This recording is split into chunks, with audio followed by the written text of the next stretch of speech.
Gaano karami na po ba yung sako na nakita natin diyan po sa palaisdaan sa Taal Lake? Ano po yung mga kondisyon nung na-recover po ng Coast Guard?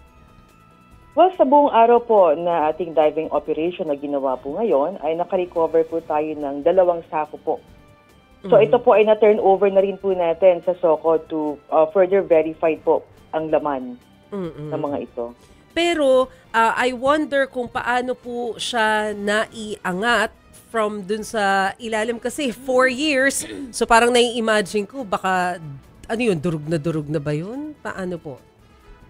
Well, base po sa natanggap nating report nung nakapa po actually ng ating mga divers eto mga sako na to kasi during po sa mga operations natin, napapansin po na medyo hindi po clear yung visibility ng tubig sa ilalim. Okay. So, sa pag-dive po, nakapa na medyo may mga subjects po na potential na maging ebidensya po natin.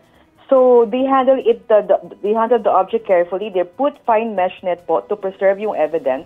Kasi may possibility po, itong 2 sako ay nakita po 70 feet and 50 feet. So, imagine po kung iaangat natin na medyo durug-durug na po yung sako, may possibility po na matatapon po yung laman.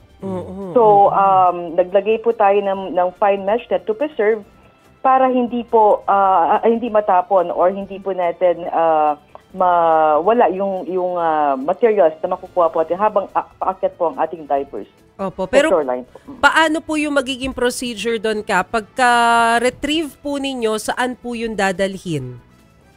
Normally po, we usually turn over to the SOCO.